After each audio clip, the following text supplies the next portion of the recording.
నా హృదయపూర్వకమైన వందనాలు తెలియచేస్తూ ఉన్నాను. ఈ రోజు నేను చెప్పబోయే అంశం ఏమిటంటే 4వ ముద్ర విప్పినప్పుడు జరిగే విపత్తులు. ప్రకటన గ్రంథము 6వ అధ్యాయము 7వ వచనములో ఈ 4వ ముద్ర గురించి అక్కడ స్పష్టంగా రాయబడి ఉన్నది. ఆయన 4వ ముద్ర విప్పినప్పుడు రమ్ము అని 4వ జీవి చెప్పుట వింటిని. అప్పుడు నేను చూడగా ఇదిగో పాండురంగ వర్ణం గల ఒక గుర్రము కనపడెను. దాని మీద కూర్చున్న వాని పేరు మృత్యువు. పాతాళ లోకము వానిని వెంబడించెను. ఖడ్గము వలనను, కరువు వలనను, మరణము వలనను, భూమిలో నుండి క్రూర మృగము వలనను, భూనివాసులను చంపుటకు భూమి యొక్క 4వ భాగంపై అధికారము వీయబడెను. హల్లెలూయా. దేవుని నామానికి మహిమ కలుగునుగాక. ఇక్కడ ఒక మాటను మీరు స్పష్టంగా జాగ్రత్తగా పరిశీలన చేయాలి. దేవుడు పరిశుద్ధాత్మతో చెప్పు మాటలు మనం అందరం వినగలిగిన చెవు దేవుడు అనుగ్రహించును గాక. ఈ రోజు ఒక విషయాన్ని మనం జాగ్రత్తగా గమనించినట్లయితే 4వ ముద్ర విప్పుచున్నప్పుడు రమ్మని 4వ జీవి చెప్పుట వింటిని. వింటుంది ఎవరు అంటే పద్మసి దీవిలో ఉన్న వ్యక్తి. తనకు 12 మంది శిష్యులలో ఇష్టమైన కుమారుడైన యోహాను గారిని దేవుడు ఆత్మతో తీసుకొని పోయి పరలోకమునకు తీసుకొని పోయినప్పుడు 4వ జీవి రమ్ము అని పిలుచుట వింటిని అంటున్నాడు. ఇక్కడ రమ్ము అని పిలుచుటకు మాటకు అర్థం ఏమిటంటే వచ్చి చూడుము అని అర్థం. వచ్చి చూడుము. ఎవరికి తెలియజేస్తున్నాడు? పరిశుద్ధాత్మ దేవుడు ఆత్మరూపిగా ఈ యోహాను గారి ఆత్మను పరలోకానికి కొనిపోబడినప్పుడు సంభవించబోయే వాటి గురించి వచ్చి చూడుము అని చెప్పి పరిశుద్ధాత్మ దేవుడు అతనికి తెలియజేస్తున్న మాటను వింటున్నాడు. 4వ జీవి రమ్ము అని మాట విన్నాడట. ఆయన వచ్చి చూడుము అని అర్థం. వచ్చి చూడుము అంటే రేపు జరగబోయేవి, ఈ ప్రకటన గ్రంథంలో రాయబడినవన్నీ కూడా జరగాల్సినవి ఇప్పుడు జరుగుతున్నవి అనే సంగతిని మనం గ్రహించాలి. వాటిని ఆయనకు తెలియజేస్తూ ఉన్నాడు. అందుకని చూడండి అక్కడ, అప్పుడు నేను చూడగా అంటే చూడుము అనగా వచ్చి చూస్తూ ఉన్నప్పుడు ఏం జరుగుతుందంట? పాండుపు వర్ణము గల ఒక గుర్రం కనపడిను ఆయనకి. దర్శనంలో చూస్తూ ఉన్నప్పుడు పాండుపు రంగు కలిగిన, అదేంటి దాని దేనికి సాదృశ్యం అంటే బూడిదకు సాదృశ్యమై ఉన్నది. అంటే సర్వనాశనం కాబోతుంది, భూమి ఎంత లోకమంతా కూడా కాలిపోబోతుంది అన్నదానికి సాదృశ్యమై ఉన్నది. ప్రియమైన బిడ్డలారా, కనపడిన దాని మీద కూర్చున్న వారి పేరు మృత్యువు. ఆ గుర్రం మీద కూర్చున్న వారి పేరు మృత్యువు. అతన్ని ఏం వెంబడిస్తుందంట? పాతాళ లోకమే అతనిని వెంబడిస్తూ ఉన్నది. ప్రియమైన బిడ్డలారా, పాతాళ లోకము అంటే చనిపోయిన ప్రతి వాడు ఎక్కడికి వెళ్తాడు? ముందు పాతాళమునకు వెళ్ళాలి. హల్లెలూయా. దేవుని నామానికి మహిమ కలుగును గాక. కాబట్టి అతని పేరు మృత్యువు. అంటే అతను ఎక్కడ ఉన్నా అక్కడ ఏమవుతుంది? మరణ హోమము జరగబోతుంది. ప్రియమైన బిడ్డలారా, 3 విషయాలు అక్కడ ఉన్నాయి. ఒకటి, ఖడ్గము వలన మరణాలు సంభవిస్తాయి. రెండోది, కరువుల వలన మరణాలు సంభవిస్తాయి. మూడోది, ఆ మరణములు అన్న దగ్గర చిన్న 7 సంఖ్యేసి ఉంటది. దాని కింద ఫుట్బోర్డ్ లో చూస్తే తెగులు వలన, వ్యాధుల వలన, ఈ 3 విధాలమైనవి జరుగుతాయి. ప్రియమైన దేవుని బిడ్డలారా, అంత్య దినాలలో, చివరి దినాలలో ఉన్నాము. దినములు చెడ్డవి గనక సమయాన్ని పోనీయక సద్వినియోగపరచుకోమంటూ ప్రభు మనకు హెచ్చరిక చేస్తున్నాడు దేవుని యొక్క వాక్యము ద్వారా. ఇవి సంభవించబోతున్నాయి. ప్రియమైన దేవుని సంగమా, ఆ గుర్రం మీద ఎక్కి వచ్చే అతని పేరేమో మృత్యువు అయితే అతన్ని ఏం వెంబడిస్తుందంట? పాతాళ లోకమే అతన్ని వెంబడించును. చూడండి, చనిపోయిన వారంతా కూడా ఎక్కడికి వెళ్తారు? ముందు పాతాళ లోకమునకు వెళ్తారనే సత్యాన్ని మనం గ్రహించాలి. కాబట్టి ఇతని ద్వారా సంభవించే తెగుళ్ళు, భూమి మీద కరువులు, ఇతని ద్వారా యుద్ధములు. హల్లెలూయా. ఖడ్గము దేనికి సాదృశ్యము? యుద్ధమునకు సూచనగా కనపడుతుంది. ప్రియదేవుని బిడ్డలారా, 3 విషయాలు మీకు వివరిస్తాను. ఒకటి, మొట్టమొదటిగా ఖడ్గము ద్వారా ఏం జరగబోతుంది. రెండోది, కరువుల ద్వారా ఏం జరగబోతుంది. మూడోది, తెగులు ద్వారా ఈ ప్రపంచములో మనకేం సంభవించబోతుందో ఈ మాటలు తెలియజేస్తాను. ముందు 4వ ముద్ర విప్పినప్పుడు ఇది సంభవించబోతుంది. ఈ గుర్రం మీద ఎక్కి వచ్చే వ్యక్తి రావటం వలన మరణము, లేకపోతే తెగుళ్ళు, లేకపోతే కరువులు, ఖడ్గాలు ఇవన్నీ సంభవించబోతాయని ఇక్కడ ఆయన పరిశుద్ధుడైన దేవుడు తెలియజేస్తున్న మాటలు మనం గమనిద్దాం. ప్రియదేవుని బిడ్డలారా, ఆ పరలోకములో ఈ దర్శనం రూపముగా చూస్తూ ఉన్నాడు ఆయన. జరగబోయేది చూస్తూ ఉన్నాడు ఆయన. ఇవన్నీ చూసి తర్వాత ఈ ప్రకటన గ్రంథం రాయించాడు. నా కుమారుడా, ఇవన్నీ రాయి. ఇవి ఎందుకు చూడమంటున్నాడు? ఈ గ్రంథములో జరుగుతున్నవన్నిటిని నీవు రాయాలి, గ్రంథములో రాయాలి. అందుకని అతను అందరూ అత్తసాక్షులై చనిపోయిన పద్మస్ దీవులో మాత్రం యోహాను భక్తుడు క్షేమముగానే ఉన్నాడు. అతను మాత్రం మరణము నొందకుండా దేవుడు అతను బ్రతికించుకున్నాడు. ఎందుకంటే జరగబోయే వాటన్నిటినీ ఈ ప్రకటన గ్రంథము రాయాలి కాబట్టి అతనికి చూపిస్తూ ఉన్నాడు. 4వ ముద్ర విప్పినప్పుడు రమ్ము అని 4వ జీవి చెప్పుట వింటిని. అప్పుడు నేను చూడగా ఏం జరుగుతుందంట? ఇదిగో పాండు వర్ణము గల ఒక గుర్రము కనపడెను. దాని మీద కూర్చున్న వాని పేరు మృత్యువు. పాతాళ లోకము వానిని వెంబడించును. అంటే ఖడ్గము వలన, కరువుల వలన, మరణము వలన అనగా తెగులు వలన. ఈ 3 గురించి మీకు వివరిస్తాను ప్రేమను బిడ్డలారా. ఖడ్గము వలన అనగా ఖడ్గము దేనికి సాదృశ్యముగా ఉన్నదయ్యా అంటే యుద్ధమునకు సూచనగా ఉన్నది. యుద్ధమునకు సూచనగా ఉన్నది. యుద్ధము ఎవరి మీదకి వస్తుంది? దేవుడు పంపించే యుద్ధం ఇది. ఎవరి మీదకి వస్తుంది? దేవునికి వ్యతిరేకముగా జీవించు వారి మీదకు మాత్రమే వస్తుంది. ప్రేమను బిడ్డలారా, ఒకసారి గమనించండి. లోకమును ప్రేమించువాడు నాకు పాత్రుడు కాదు, లోకమును స్నేహించువాడు నాకు శత్రువు అన్నాడు. యుద్ధము ఎవరి మీద? దేవునికి శత్రువులుగా, దేవునికి విరోధముగా, దేవునికి విరోధమైన కార్యములు చేయు వారి మీదకి దేవుడు యుద్ధములను పంపిస్తాడు. బైబిల్ గ్రంథంలో ఒక మాట ఉన్నది. దేవుడు తన రాకడలో ఏం జరగబోతుందని చెప్పినాడు. మత్తయి సువార్త 24వ అధ్యాయములో ఒక మాట అంటాడు. ఏమని అంటే, ఇదిగో యుద్ధముల గురించి, కరువుల గురించి మీరు వినబోదురు, భూకంపముల గురించి మీరు వినబోదురు, అయినను మీరు భయపడకు, ధైర్యంగా ఉండండి అన్నాడు. నిజమైన దేవుని పిల్లలు ఏమో జాగ్రత్తగా ధైర్యంగా ఉంటారు.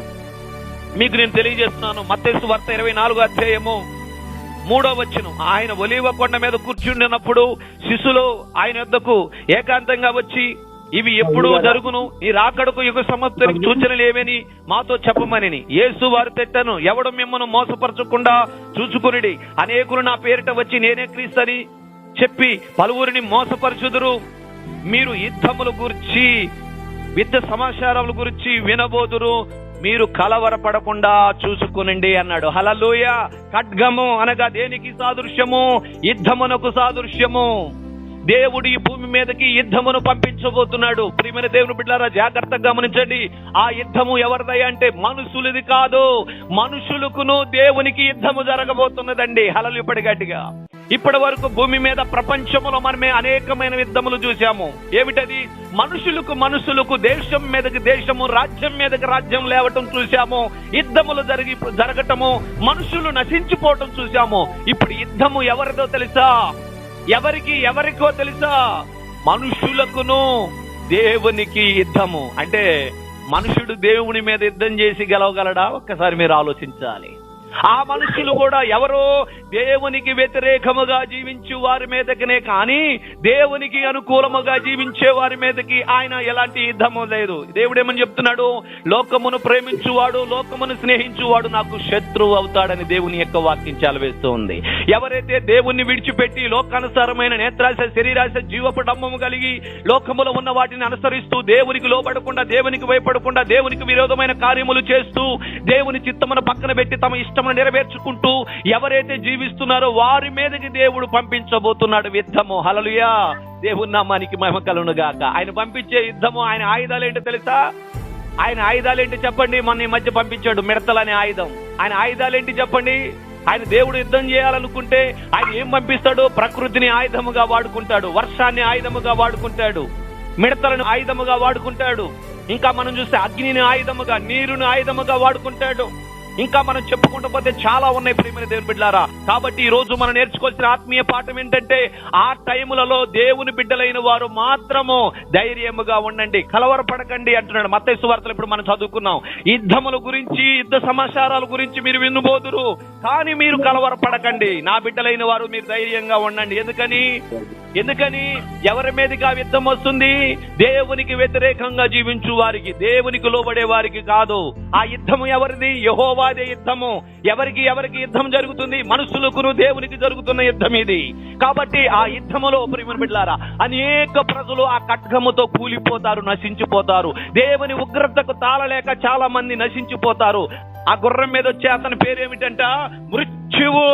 పాతాళ లోకమే అతన్ని వెంబడించుతున్నది. ప్రియమైన దేవుని బిడ్డలారా, మరణ హోమములు జరగబోతున్నాయి. ప్రియ దేవుని బిడ్డలారా, గాలినిచ్చి, నీరునిచ్చి, ఆహారాన్నిచ్చి, ఆయుష్నిచ్చి, మంచి భర్తనిచ్చి, మంచి భార్యనిచ్చి, మంచి కుటుంబాన్నిచ్చి, మంచి ఉద్యోగాన్నిచ్చి, అన్నిటినిచ్చి సంరక్షించి పోషించుతున్నప్పటికీ కూడా మనుష్యుడు దేవునికి లోబడకుండా పాపమే గొప్ప భాగ్యం అనుకుని చెప్పి లోకములో ఉన్న వాటి వైపు పరిగెత్తుతూ ఉన్నాడు గనుక దేవుని కోపము, దేవుని ఉగ్రత రాబోతున్నది. ప్రియ దేవుని సంగమా, ఆలోచన చేయాలి. కాబట్టి నీవు నేను దేవునికి లోబడి దేవునికి భయపడిన వారమైతే రేపు రాబోయే యుద్ధము నుండి, ఆ ఖడ్గము నుండి మనం తప్పించుకుంటాం. ప్రియ దేవుని బిడ్డలారా, దేవుని ఉగ్రత నుండి తప్పించబడతాం.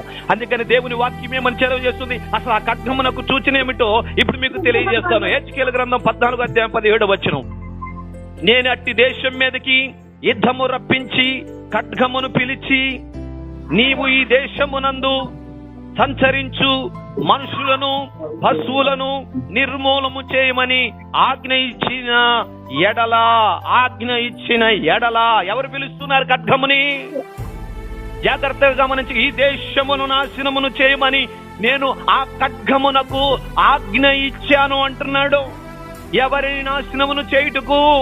దేవునికి వ్యతిరేకమైన బిడ్డలను, మనల్ని కాదు. దేవుని యందు భయభక్తులు కలిగి జీవించిన వారిని కాదు, దేవుని వాక్యానికి లోబడి జీవించిన వారిని కాదు, గాని దేవునికి వ్యతిరేకముగా జీవించిన వారిని హతము చేయుటకు ఎవరిని పిలుస్తున్నాడంట? దేవుడు హెచ్కేల్ ప్రవక్త ద్వారా తెలియజేస్తున్నాడు. ఖడ్గమును పిలుస్తూ ఉన్నాను అన్నాడండి.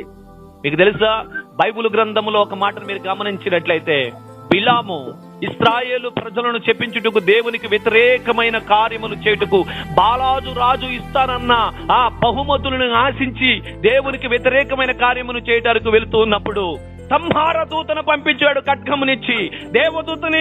దేవదూతకు ఖడ్గమునిచ్చి పంపించాడు.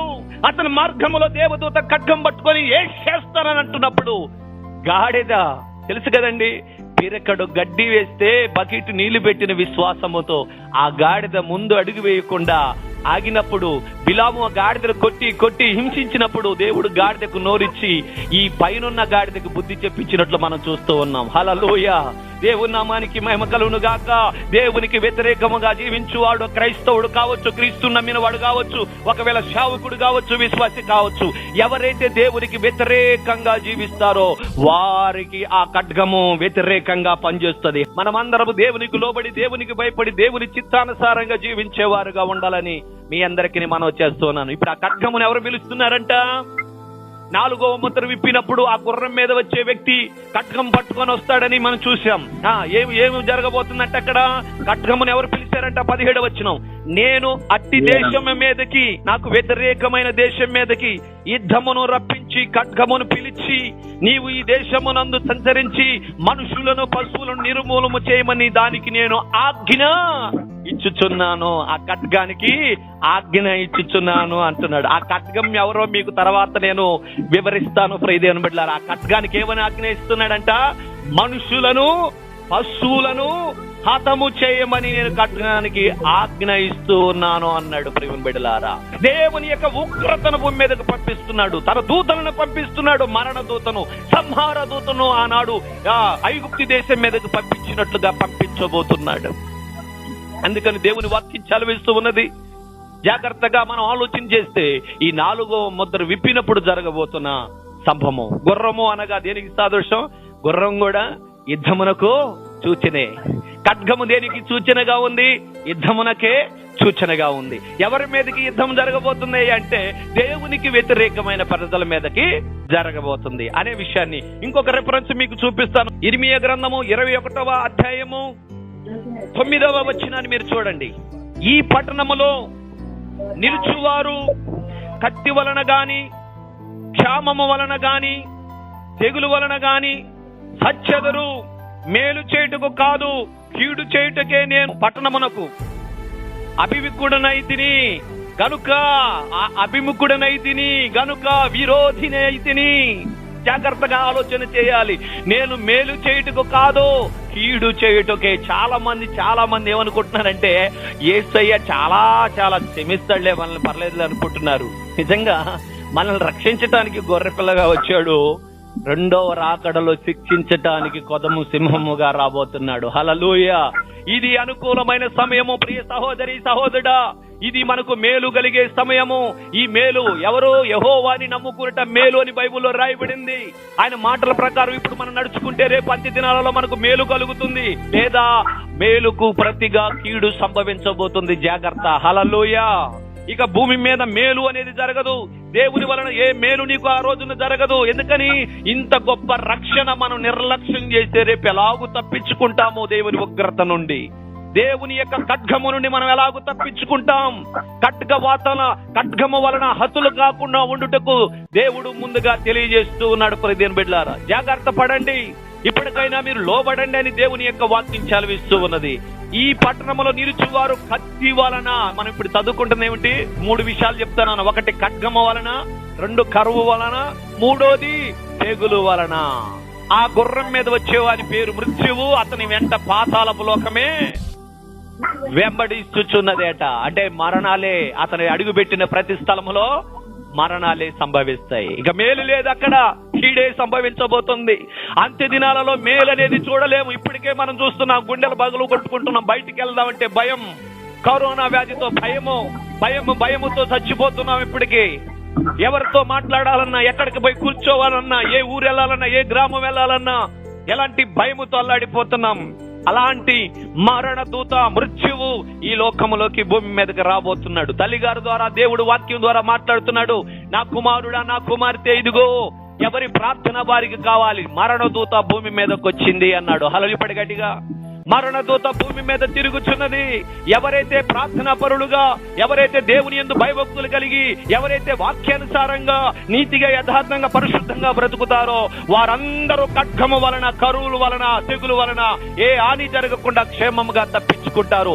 ఎవరైతే లోకాన్ని ప్రేమించి లోకములో ధనధాన్యాల కొరకు, లోకములో ఉన్న నేత్రాశ, శరీరాశ, జీవపడమ్మము కొరకు ప్రభుని విడిచిపెట్టి ప్రభుకు దూరముగా అపవిత్రమైన కార్యములు చేయించు దేవునికి లోబడననే వారిగా ఉంటే వీరందరూ కూడా ఖడ్గము వలన, లేదా కరువుల వలన, లేక తెగులు వలన నశించిపోయే పరిస్థితి రాబోతున్నది. అవి రాకుండా ఉండుటకు మనం తప్పించుకోవాలని దేవుడు ఈ మాటలు ముందుగానే భక్తుడైన యోహాను గారి ద్వారా రాయించాడు ప్రకటన గ్రంథములో. హల్లెలూయా. దేవుని నామానికి మహిమ కలుగును గాక. అందుకని అంటున్నాడు, కత్తి వలన. ఎవరంట కత్తి వలన నశించిపోయేది? ఈ పట్టణంలో నిలుచువారు కత్తి వలన గాని, క్షామము వలన గాని, తెగులు వలన గాని చచ్చెదరు. మేలు చేయుటకు కాదు, కీడు చేయుటకే నేను ఈ పట్టణమును విరోధముగా ఉన్నాను. ఈ పట్టణానికి, ఈ మనసులకు విరోధముగా ఉన్నాను. మేలు చేయుటకు కాదు, ఇష్టపడుతున్నాను అంటున్నాడు. దేనికంట? మేలు చేయుటకు కాదట, కీడు చేయుటకే ఇష్టపడుతున్నాను అంటున్నాడు. ప్రియమైన బిడ్డలారా, జాగ్రత్తగా ఆలోచన చేయండి.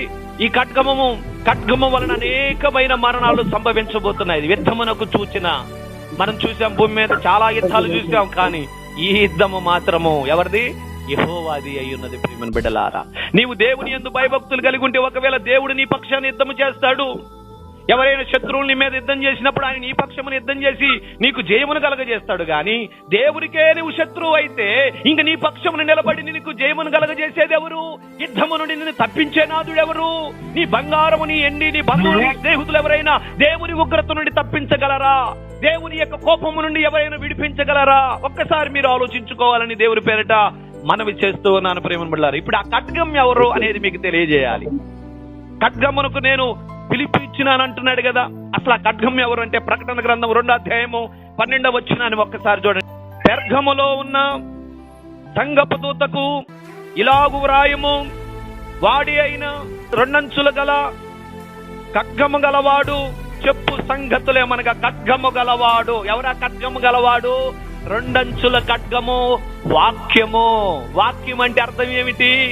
ఆది యందు వాక్యము ఉండెను, వాక్యమే దేవుడై ఉండెను. హల్లెలూయా. గట్టిగా దేవుని నామానికి మహిమ కలుగును గాక. ఇకనైనా మీ బుద్ధిని మార్చుకోండి, ఇకనైనా మీ ఆలోచనలు మార్చుకోండి, నా వైపు తిరగండి, నా ఖడ్గమునకు మీరు ఆహుతి కాకుండా తప్పించుకుందురు అని ఆ 2 అంచుల ఖడ్గము గలవాడు చెప్తున్న సంగతులు ఏమిటంట? నా వైపు తిరగండి. హల్లెలూయా. గట్టిగా నా మాటకు లోబడండి. నా ఉగ్రత మీ మీదకి రాకమునిపే మీరు నా వైపు తిరిగి రండి, సంఘముగా కూడుకొని కుటుంబ సమేతంగా తిరిగి రండి అని దేవుని యొక్క వాక్యం చలవిస్తుంది. 2 అంచులు గల ఖడ్గము. వాడి అంటే పదునైన. శేఖసఖ్యముగా ఖడ్గం ద్వారా అనేకులు నశించిపోతారనమాట. రెండంచుల ఖడ్గం అంటే దేనికుంది సాదృశ్యం? రెండంచుల ఖడ్గం దేనికి? వాక్యమునకే ఉంది. బైబిల్లో హెబ్రీయులకు రాసిన పత్రికలో ఉంటది, దేవుని యొక్క వాక్యం రెండంచుల ఖడ్గమై మనుషుల యొక్క హృదయములకు జొరబడి మూలగలను నరాలను విభజించేంత వరకు అది పనిచేస్తుందనే మాట రాయబడింది. హల్లెలూయా. గట్టిగా ప్రియమైన దేవుని బిడ్డలారా, కాబట్టి ఆ ఖడ్గము ఎవరయ్యా? ఆ ఖడ్గమును పంపిస్తుంది ఎవరయ్యా? తండ్రైన దేవుడు. ఎక్కడికి పంపిస్తున్నాడు? దేవునికి విరోధముగా జీవించిన వారి మీదకి అది విరోధముగా వారిని హతమార్చటకు వస్తున్నది ఈ ఖడ్గము. కాబట్టి ఈ ఖడ్గం ఏమంటుందంటే, ముందుగా మనకి ఏమని తెలియజేస్తుందంటే, జాగ్రత్త పడండి. ఇప్పుడు 16వ వచనం చూడండి. ఆ ఖడ్గం చెప్పే సంగతులు ఏమిటంట? ఏమని చెప్తుంది చూడమ్మా 16వ వచనం. కావున మారు మనసు పొందుము, లేని ఎడల నేను మీ యొద్దకు త్వరగా వచ్చి నా నోటి నుండి వచ్చు ఖడ్గము చేత వీరితో యుద్ధము చేసేదను. హల్లెలూయా. వీరితో యుద్ధము చేసేదను. కాబట్టి నా నోటికుంటూ వచ్చే మాట, తండ్రి నోటికుంటూ వచ్చిన మాట ఏంటి? వాక్యమైన ఖడ్గము ఆయనే. హల్లెలూయా. యుద్ధము చేస్తాను అంటున్నాడు ప్రేమను బిడ్డలారా. ఆ ఖడ్గం ఏమని చెప్తుందంట? మీరు మారు మనసు పొందండి. మారు మనసు మీరు పొందినట్లయితే నేను మిమ్మల్ని ఏం చేస్తానంటున్నాడు? మారు మనసు పొందినట్లయితే మిమ్మల్ని నేను తప్పిస్తాను, లేకపోతే యుద్ధము మీ మీదకి రాబోతుంది అంటున్నాడు. హల్లెలూయా. దేవుని నామానికి మహిమ కలుగును గాక. ఖడ్గము వలన అనేకులు నశించిపోతారు. యుద్ధముల గురించి మీరు భయపడాల్సిన అవసరం లేదు. నా యందు మీరు భయభక్తులు కలిగి ఉన్న వారైతే యుద్ధముల గురించి భయపడద్దు. ఎవరి మీదకి యుద్ధం వస్తుందంట? దేవునికి వ్యతిరేకముగా ఉన్న వారి మీదకి. ప్రేమను బిడ్డలారా, దేవునికి లోబడిన వారి మీద కాదు. గడిగా చప్పలు కొడుతూ దేవుని నామానికి మహిమ కలుగును గాక. మొట్టమొదటిగా ఖడ్గము వలన మరణములు సంభవిస్తాయి. అంటే దేవుని యొక్క ఉగ్రత భూమి మీదకి వచ్చినప్పుడు అనేకులు నశించిపోతారు. ప్రియదేవుని బిడ్డలారా, ఎవరైతే మారు మనసు పొంది దేవుని వైపు తిరుగుతారో వారి మీదకి మాత్రం దేవుని యొక్క ఉగ్రత, దేవుని యొక్క యుద్ధము రాదని ఇక్కడ మనకు ప్రకటన గ్రంథంలో తెలియజేస్తున్నాడు. మళ్ళీ ఒకసారి మాట చదవండి 16వ వచనం. కావున మారు మనసు పొందుము, లేని ఎడల నేను నీ యొద్దకు త్వరగా వచ్చి నా నోట నుండి వచ్చు ఖడ్గము చేత వీరితో యుద్ధము చేసేదను. సంఘములతో ఆత్మ చెప్పును మాట చెవుగలవాడును వినును గాక. హల్లెలూయా. చెవుగలవాడు విని జాగ్రత్త పడతాడు.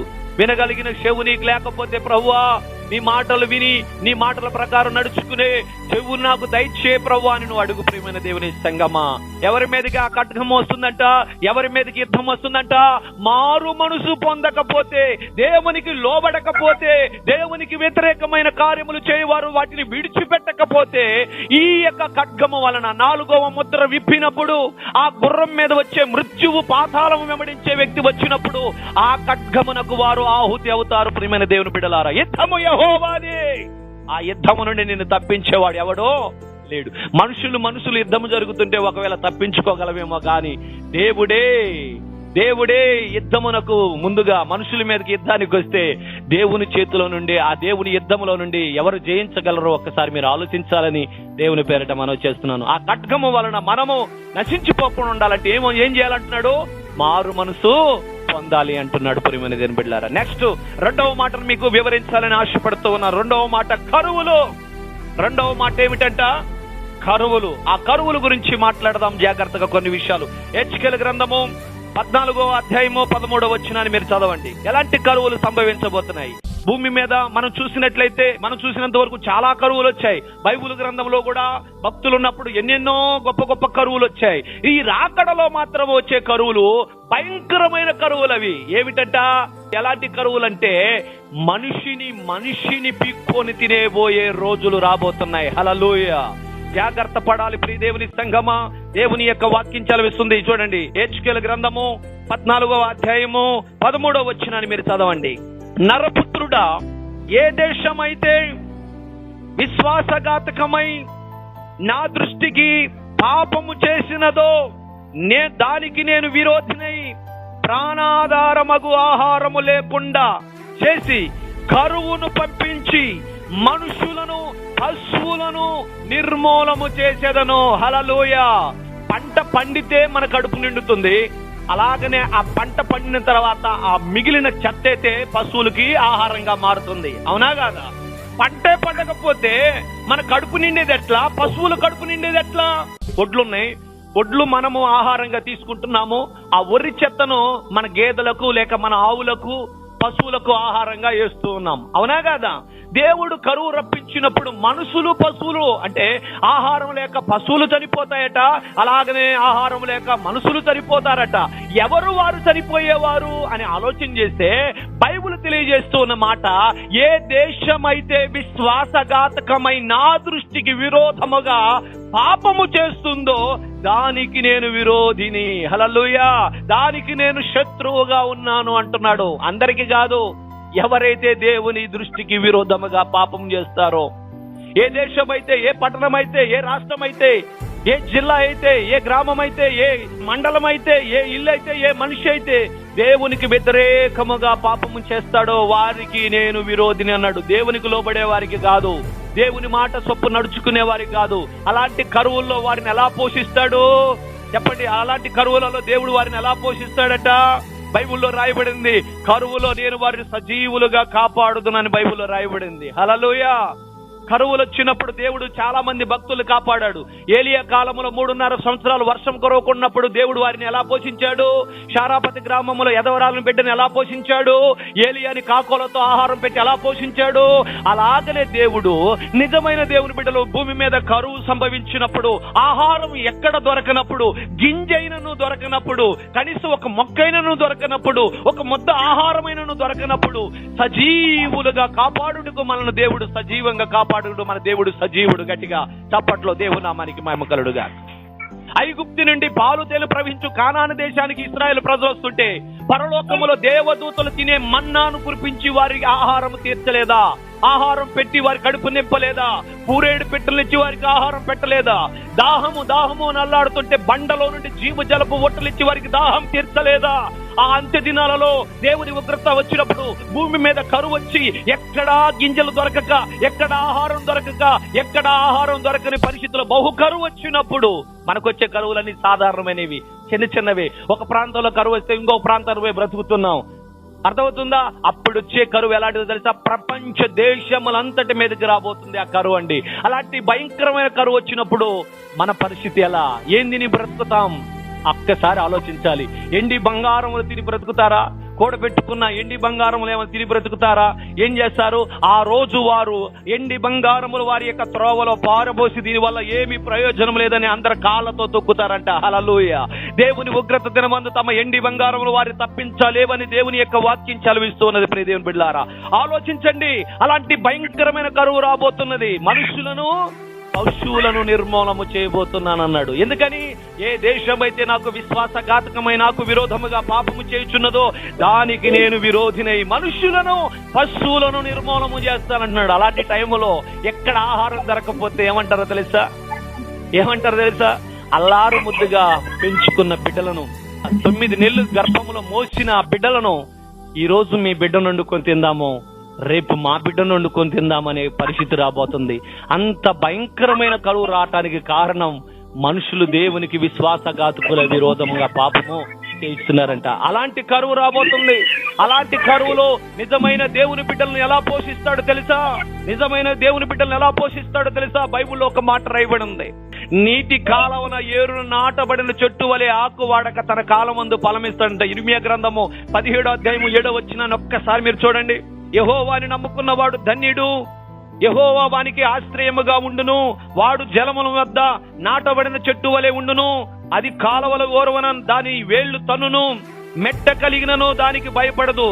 దాని ఆకు పచ్చగా ఉండును. వర్షము లేని సంవత్సరమున చింతనందదు, కాపు మానదు. హల్లెలూయా. ఈ చెట్టు ఎవరికి సాదృశ్యం? మనకే. వర్షం లేని సంవత్సరం అంటే కరువు వచ్చిన సంవత్సరమున వారు ఎలా ఉంటారంట? నీటి కాలవన నాటబడినారు కాబట్టి ఆకు వాడదు, కాపు మానదు, చింతనందదు. కరువు వచ్చినప్పుడు చింతనందే బాధ ఉండదు. హల్లెలూయా. గట్టిగా దేవుడు వారిని అలాగూ పోషిస్తాడని దేవుని యొక్క వాక్యం చలవిస్తూ ఉన్నది. ఇలాంటి భయంకరమైన కరువు రాబోతుంది ప్రియమైన దేవుని బిడ్డలారా. అలాంటి కరువు వచ్చినప్పుడు, తినటానికి తిండి దొరకనప్పుడు వారి బిడ్డల్నే వారు ఆహారంగా చేసుకుంటారంట. 2వ రాజుల గ్రంథము 6వ అధ్యాయము 28వ వచనాన్ని ఒక్కసారి చదువుదాం. నీ విచారమునకు కారణమేమి అడగగా అది ఈ స్త్రీ నన్ను చూచి నేటి ఆహారమునకు నీ బిడ్డను ఇమ్ము, రేపు నా బిడ్డను భక్షించుదుమని చెప్పినప్పుడు మేము నా బిడ్డను వంట చేసుకొని తింటిమి. అయితే మరనాటి యందు నేను దానిని చూసి నేటి ఆహారమునకు నీ బిడ్డను ఇమ్మని అడిగి తిని గాని అది తన బిడ్డను దాచిపెట్టినని చెప్పాను. హల్లెలూయా. ఎందుకమ్మా నువ్వు ఇంత విచారంగా ఉన్నావని రాజుగారు అడుగుతుంటే, అయ్యా నా విచారానికి కారణం ఏంటో చెప్పనా? ఇదిగో ఈ అమ్మాయి ఈ రోజు నీ బిడ్డను వండుకొని తిందాము అన్నదయ్యా. తర్వాత రేపు నా బిడ్డను వండుకొని తిందామంటే ముందు నా బిడ్డను వంట చేసుకొని తిన్నామయ్యా. మరి ఇప్పుడు నీ బిడ్డను ఇవ్వమంటే ఇవ్వకుండా తన బిడ్డను దాచిపెట్టుకుంటుందయ్యా. అందుకే నాకు ఈ విచారణ అయ్యా అంటుంది. చూడండి, ఒక్కసారి ఆలోచించండి. మనుషులు తన బిడ్డలను, కడుపును పుట్టిన బిడ్డకి చిన్న దెబ్బ తగిలితే తల్లి తట్టుకోలేదు. హల్లెలూయా. తల్లి తట్టుకోలేదు. 9 నెలలు మోసి కని పెంచిన తన బిడ్డలను తన చేతులతోనే వండుకొని తినేంత పరిస్థితి వచ్చిందంటే ఎలాంటి కరువులు రాబోతున్నాయో ఒక్కసారి మీరు జ్ఞాపకమును తెచ్చుకోవాలని దేవుని పేరట మనవి చేస్తూ ఉన్నాను. హల్లెలూయా. ఇది ఇంతకంటే భయంకరమైన కరువు ఏదనుందా మీరు చెప్పాలి. మీరు చూసినంత వరకు ఇలాగ ఎక్కడైనా తన బిడ్డను వండుకొని తిన్న దాఖలు ఉన్నాయా ఒక్కసారి చెప్పాలి. బైబిల్ గ్రంథంలో కూడా ఎన్నో కరువులు వచ్చాయి, కానీ తమ బిడ్డను ఎక్కడైనా వండుకొని తిన్నారా ఒకసారి ఆలోచన చేయాలి. ఎందుకు ఇలాంటి భయంకరమైన కరువు వచ్చిందంటే దేవునికి విరోధముగా పాపము చేశారు గనుక. నరపుత్రుడా, ఏ దేశమైతే నాకు విశ్వాసఘాతకమై నా దృష్టికి విరోధముగా పాపము చేయుచున్నదో దానికి నేను విరోధినై ప్రాణాధారమగు ఆహారము లేకుండా చేసి మనుషులను పశువులను నిర్మూలము చేస్తానన్నాడు. మనుషులు చచ్చిపోట్లేదా? తన బిడ్డలు వండుకుంటూ తింటే ఇంక బిడ్డలు ఎక్కడ కనపడతారు? మనుషులు ఎక్కడ కనపడతారు? ఎవరి బిడ్డను వారు చంపుకొని తింటుంటే ఇంక రాను మనుషులు కనపడతారా భూమి మీద? మీరు చెప్పాలి. కనపడతారా? చనిపోయేవాడు చనిపోతుంటే పుట్టేవాడు పుడుతున్నారు కాబట్టి జనాలు కనపడుతున్నారు భూమి మీద. అమ్మా, పుట్టినవాడల్లా వండుకొని తింటున్నారు అనుకో, ఇంక నెక్స్ట్ తరం ఉంటుందా? చెప్పరు. నెక్స్ట్ తరం ఉంటుందా? అందుకని తెలియజేస్తూ ఉన్నాడు, ఇలాంటి భయంకరమైన కరువు రాబోతున్నది. అలాంటి భయంకరమైన కరువు వచ్చినప్పుడు దేవుని బిడ్డలను ఎలా పోషిస్తాడో ఒక్కసారి మీరు ఆలోచించండి. ఏలియాను కాకోలముతో పోషించినట్లుగా, శారాపతి గ్రామములో యదవరాలను తన బిడ్డను పోషించినట్లుగా దేవుడు తన యందు భయభక్తులు గల వారిని పోషిస్తాడు. గట్టిగా చప్పట్లు పరచండి. హల్లెలూయా. నీ బిడ్డలను తన కోడి రెక్కల కింద భద్రపరుచుకుంటాడు. హల్లెలూయా. కోడి తన రెక్కల కింద భద్రపరిచినట్టు నిన్ను నీ బిడ్డలను భద్రపరుస్తాడు. దేవుని ఎరగిన వారు తన బిడ్డలు ఆకలిని చప్పుకోలేక, బతకలేక, చావలేక తన బిడ్డలు వండుకొని తినే పరిస్థితి రాబోతుంది. ఎందుకు తన బిడ్డలను వండుకొని తింటున్నారంటే విలాప వాక్యములు చెప్తున్నాడు ఒక మాట. భూమి మీద ఫలములు లేక, పంట లేక, ఆహారము లేకపోవటం వలనే వారు తమ బిడ్డలను వండుకొని తిన్నారు అనే మాట విలాప వాక్యము 4వ అధ్యాయము 9వ వచనాన్ని మీరు చూడండి. ఆ మాట చెప్తున్నాడు. ఎందుకు ఇలా వారి బిడ్డలను వండుకొని తిన్నారు ప్రభువా? 9వ వచనం చదవండి. విలాప వాక్యము. తన బిడ్డలను ఎందుకు చంపుకొని తింటున్నారంటే భూఫలములు లేక, అంటే కరువు రప్పించాడు దేవుడు. పంట లేదు, పైరు లేదు, గింజలు లేవు, ధాన్యములు లేవు. మరి ఎలా బ్రతుకుతారు అంటే మనుషులు ఎండిని బంగారం తిని బ్రతకలేరు కదా. బైబిల్లో ఒక మాట రాయబడింది, మనిషి రొట్టె వలన జీవించలేడు గాని నా తండ్రి నోటుకుంటూ వచ్చే ప్రతి మాట వల్ల జీవిస్తాడు. గట్టిగా చప్పలు కూడా పరచండి. ఆ రోజు ఎవరైతే ఈ రోజు దేవుని యొక్క వాక్యము కోసం ఆరాట పడతారో, ఈ లోక సంబంధమైన ఆహారం కోసం కాకుండా పరలోక సంబంధమైన ఆహారం కోసం ఎవరైతే ఆరాట పడతారో, వారం క్రమం తప్పకుండా ఈ ఆత్మ సంబంధమైన ఆహారం ఎవరైతే తింటారో, దేవుడు చెప్పిన ప్రతి మాట వల్ల ఎవరైతే నడుచుకుంటారో వారు మాత్రం జీవిస్తారు. ఆ రోజున ప్రియ దేవుని బిడ్డలారా, నశించిపోకుండా వారు మాత్రము జీవిస్తారని దేవుని యొక్క వాక్యం సెలవిస్తుంది. వాత్సల్యత గల స్త్రీ చేతులు తాము కనిన పిల్లలను వండుకునేను. నా జనులు కుమారికి వచ్చిన నాశనములో వారి బిడ్డలే వారికి ఆహారమైరి, వారి బిడ్డలే వారికి ఆహారమైరి. ఈ మాటలు చెప్పుకుంటూ పోతుంటే నాకే ఎంతో భయంకరంగా బాధకరముగా ఉన్నది.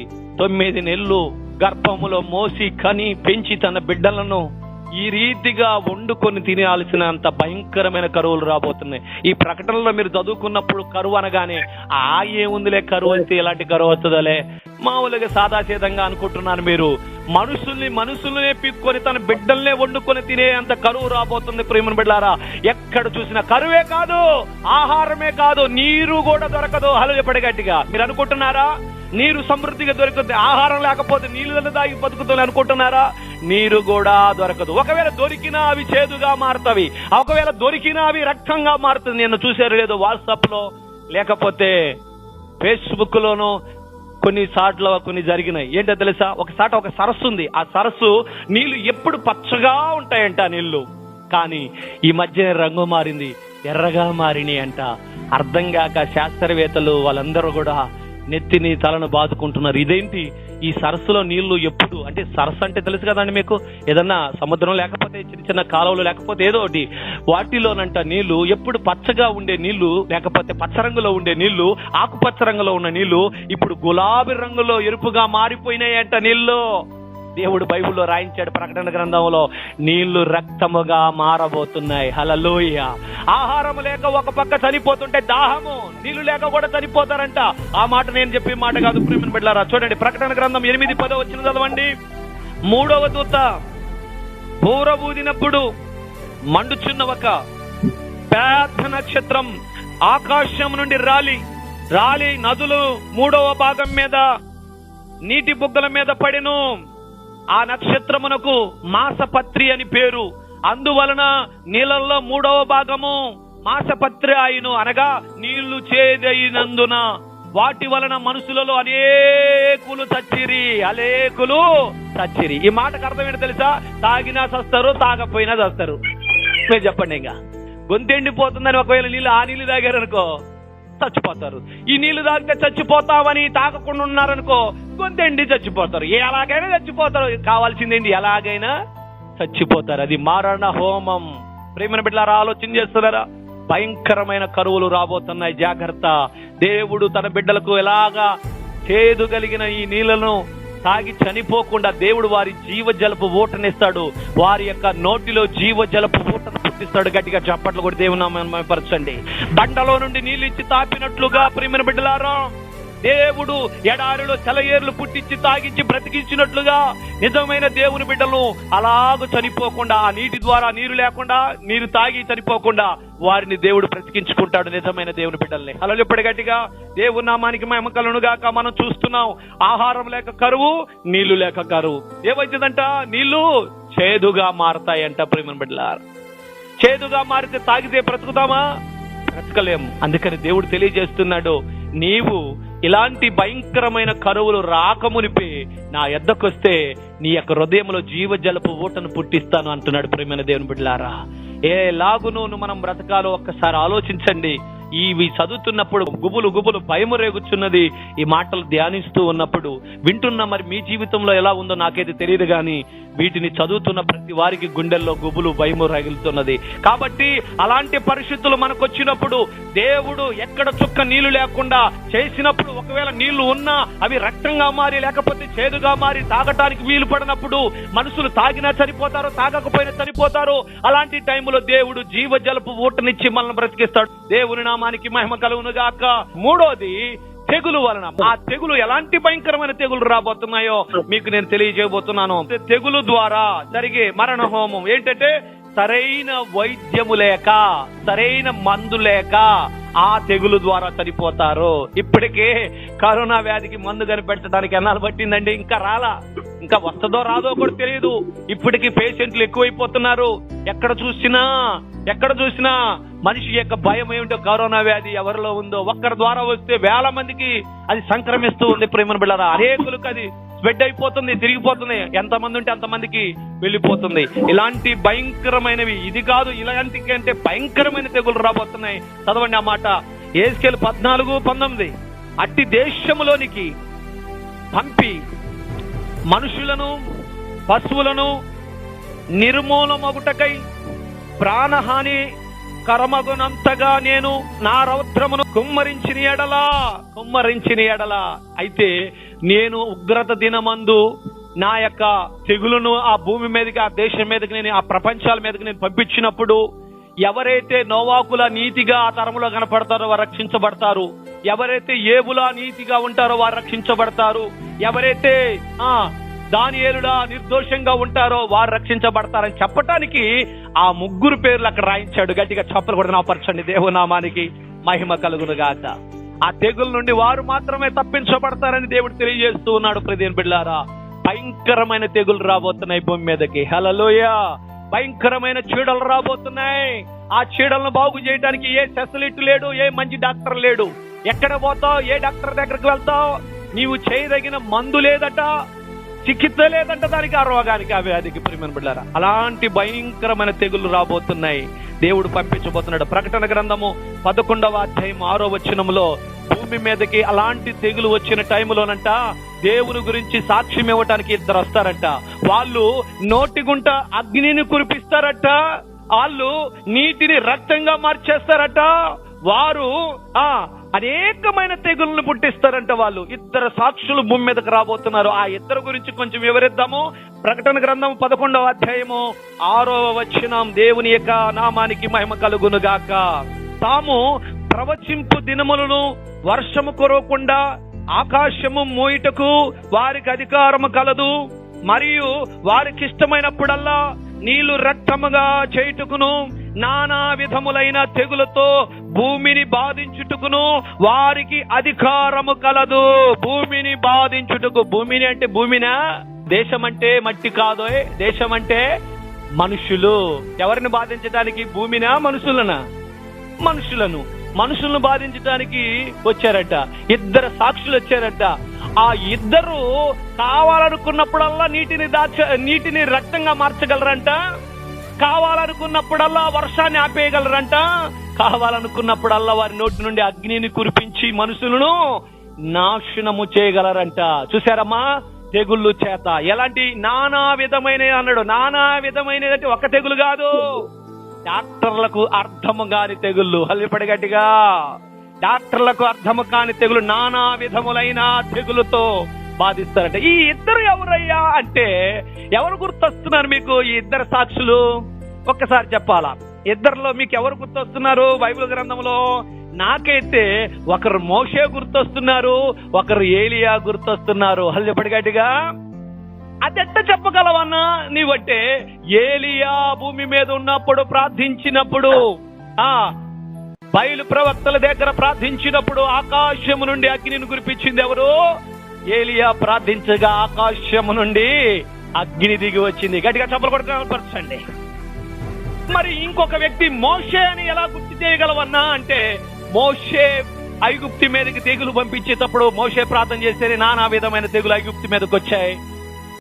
మోషే కర్ర పెట్టి ఆ నైలు నది మీద కొట్టగా నీళ్లు రక్తంగా మారాయి. అది వీళ్ళిద్దరు ఎవరో చెప్పండి? అంత్య దినములలో వీళ్ళిద్దరు భూమి మీదకి రాబోతున్నారు దేవుని గురించి సాక్ష్యం ఇవ్వటానికి. గట్టిగా చప్పలు కొడుతున్నా పరచండి. దేవునామానికి మహిమ కలుగును గాక.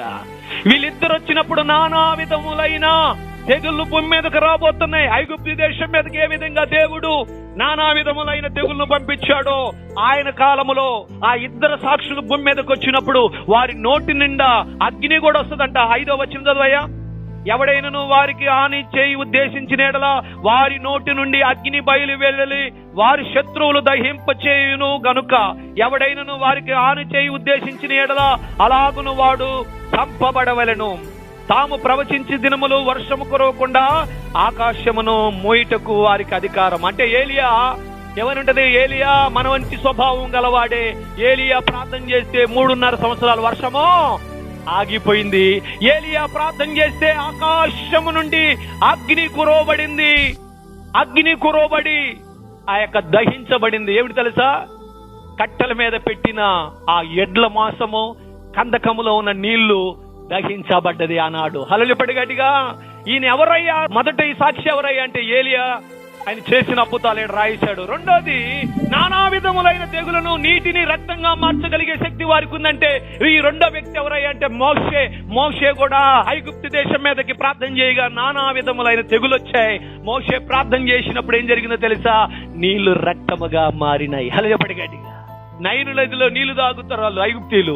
దేవుని మాట వినకుండా ప్రజలను పంపించినప్పుడు ఆ నైలు నదిలో లేకపోతే ఆ నదిలోకి వెళ్ళి ఈయన కర్ర పెట్టగానే నీళ్లు రక్తంగా మారుతాయి. ఇంట్లో ఉన్న కుండలో ఉన్న నీళ్లు కూడా రక్తంగా మారిపోతాయి. తెలుసా ప్రేమలో? వీళ్ళిద్దరు ఎవరయ్యా సాక్షులు? ఎవరిల్లు? మోషే గారు, ఏలియా గారు గుర్తొస్తున్నారు. హల్లెలూయా. కాబట్టి నానా విధములైన తెగులు రాబోతున్నాయి. మరి నీళ్లు రక్తంగా మారుతాయి. మనం ఇందాక చదువుకున్న నీళ్లు చేదుగా మారుతాయని. మీ నీళ్లు రక్తంగా మారుతాయంట. నానా విధములైన తెగులు వస్తాయట. కానీ వారు పంపించిన ఆ తెగులకు స్వస్థత లేదు. నిన్ను స్వస్థపరచు యెహోవాని నేనేనన్నాడు. నేనే అంటే అర్థం ఇంక నిన్ను ఎవడు బాగు చేయలేడు. కారణం నేను గాయం రేపితే ఎవడ కడతాడరా కట్టు? ఇంకేవాడు. ఏ డాక్టర్ని తెచ్చుకుంటావు? తెచ్చుకోపో. అమెరికా నుంచి పిలుచుకుంటావో, స్విట్జర్లాండ్ తీసుకొస్తావో, మైసూరు నుంచి పిలుచుకొచ్చుకుంటావో, సింగపూర్ నుంచి పిలుచుకొచ్చుకుంటావో, పిలుచుకొచ్చుకోపో. ఎందుకని నేను గాయము రేపితే కట్టు కట్టాల్సింది కూడా నేనే. గట్టిగా చప్పట్లో ప్రియమైన దేవుని బిడ్డలారా, వాక్యం వింటున్న ప్రియ తల్లి, ప్రియ చెల్లి, ఇలాంటి భయంకరమైన తెగులు భూమి మీదకి రాబోతున్నాయి. అలాంటి తెగులు, అలాంటి భయంకరమైనవి వచ్చినప్పుడు మనము ఎలా దేవుని వైపు తిరిగి ప్రార్థించాలట? ఇప్పుడు ప్రస్తుత కాలములో కరోనా వ్యాధితో బాధపడుతున్నాం. ప్రస్తుత కాలములో మిడతల దండు నుంచి ప్రార్థన చేస్తున్నాం. నా దేశాన్ని కాపాడు ప్రవ్వా, నా ప్రాంతాన్ని కాపాడు ప్రవ్వా అని ప్రార్థన చేయాల్సిన వారమై ఉన్నాం. ఒకవేళ అలాంటి సిచ్యువేషన్ వచ్చినప్పుడు నీవు ప్రార్థన చేసినా దేవుడు వినడు. గాని ఇప్పుడైతే ఈ క్షణమును మనం ఎలాంటి ప్రార్థన చేయాలో విలాప వాక్యం 1వ అధ్యాయం 20వ వచనం చదవండి. యెహోవా దృష్టించుము, నాకు ఇబ్బంది కలిగను, నా అంతరంగము శోభిల్లుచు ఉన్నది.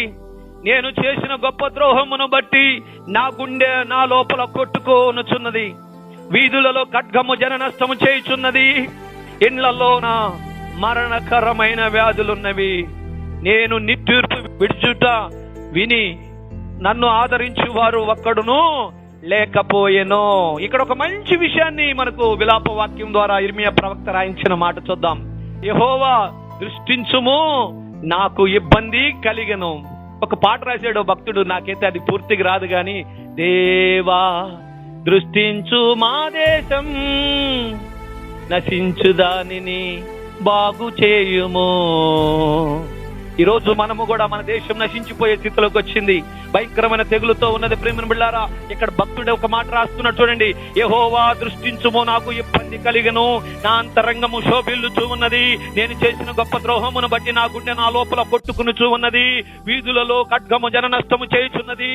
ఇండ్లలో నానా మరణకరమైన వ్యాధులున్నవి. తెగుళ్ళు చేత మరణము. చూసారా ప్రేమ బిడ్డలారా, 4వ ముద్ర విప్పినప్పుడు పాండుపు వర్ణం గల గుర్రం మీద మృత్యు అనే వ్యక్తి వచ్చినప్పుడు పాతాళ లోకం అతను వెంబడిస్తూ ఉన్నది. అతని చేతిలో ఖడ్గము ద్వారా, కరువుల ద్వారా, వ్యాధుల ద్వారా జన నష్టము జరుగుతున్నది అన్నాడు. మరణములు జరుగుతున్నవి, మరణములు సంభవించబోతున్నాయి. ప్రియ దేవుని సంగమా, ఆలోచించాలి. ఇలాంటి భయంకరమైన విపత్తులు సంభవించబోతుండగా నీవు నేను ఎలా ఉన్నామో ఒక్కసారి ఆలోచించుకోవాలి. దృష్టించుము ప్రభువా. ఎవరిని దృష్టించుతాడంట? యెషయా గ్రంథం 66వ అధ్యాయం 2వ వచనంలో చెప్తున్నాడు, ఎవడైతే నా మాట విని దీనుడై వణుకుచున్నాడో వాడిని మాత్రమే నేను దృష్టించుచాను. అంటే వాడిని మాత్రమే నేను రక్షిస్తానని. ఎవరిని దృష్టించుతాడంట? కరువులు, మరణములు, వ్యాధులు వచ్చినప్పుడు ఎవరిని కాపాడతాడంట? ఎవడైతే నా మాట విని వణుకుచున్నాడో వాడిని ఖడ్గము నుండి తప్పిస్తాను, కరువు నుండి తప్పిస్తాను, మరణకరమైన తెగుల నుండి తప్పిస్తానంటున్నాడు. యెషయా గ్రంథము 66వ అధ్యాయం 2వ వచనం. అవన్నీ నా వలన కలిగినవని యెహోవా చలవిచ్చుచూ ఉన్నాడు. 4వ ముద్ర విప్పినప్పుడు దేవుని యొక్క ఉగ్రత భూమి మీదకి వచ్చినప్పుడు మనం తప్పించబడాలంటే ఏం చేయాలో ఇక్కడ ప్రభు మనకు స్పష్టంగా తెలియజేస్తూ ఉన్నాడు. చూడండి, ఎవడు దీనుడై నలిగిన హృదయము గలవాడై నా మాట విని వణుకును వానిని నేను దృష్టించుచున్నాను అంటే రక్షించుచున్నాను, కాపాడుతానని అర్థం. విరిగిన హృదయము గలవారికి యెహోవా ఆసన్నుడు, నలుగిన మనసు గలవారిని ఆయన రక్షించును. ఎప్పుడు? ఖడ్గము నుండి, అంటే యుద్ధము నుండి తప్పిస్తాడు, ఉగ్రత నుండి. రెండోది ఏం చేస్తాడంట? కరువుల నుండి తప్పిస్తాడు. మూడోది ఏమిటి? తెగుల నుండి తప్పిస్తాడు. ఈ మూడిటిని దేవుడు మనల్ని కాపాడాలంటే ఎవడైతే ఆయన మాట విని ధీరుడై వణుకుచూ ఉంటాడో వారి మీద ఆయన దృష్టి ఉంటది. ప్రేమ పిల్లరా, దృష్టి ఉంచుతానంటే అర్థం రక్షించుతానని, కాపాడతానని, ఆపదలో తప్పిస్తానని దేవుని యొక్క మాటలు తెలియజేస్తూ ఉన్నాడు. బైబిల్లో ఒక మాట రాయబడింది, నీవు నా వాక్యమును గైకుంటివి గనుక భూనివాసులందరి మీదకి నేను ఉగ్రతను పంపించినప్పుడు ఖచ్చితంగా నిన్ను నేను తప్పిస్తాను, ఖచ్చితంగా నిన్ను విడిపిస్తానని ప్రకటన గ్రంథంలో మనకు ఆ మాట అంటాడు. ప్రేమ బిడ్డలారా, ఎంత చక్కని మాట. నీవు నా ఓర్పు విషయమై ఆ వాక్యమును గైకుంటివి గనుక భూనివాసులందరిని శోధించుటకు నా యొక్క ఉగ్రత భూమి మీదకి వచ్చినప్పుడు, అనగా ఖడ్గము నుండి, కరువుల నుండి, తెగుల నుండి నేను ఖచ్చితంగా తప్పిస్తాననే మాట అక్కడ రాయబడింది ప్రేమ బిడ్డలారా.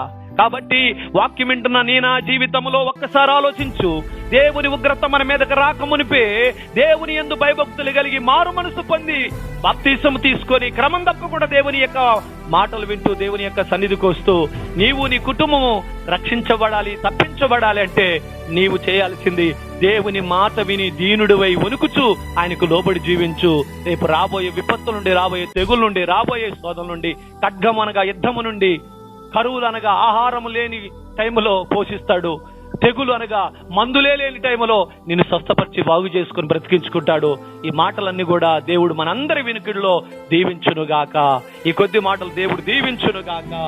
ఆమెన్. హల్లెలూయా.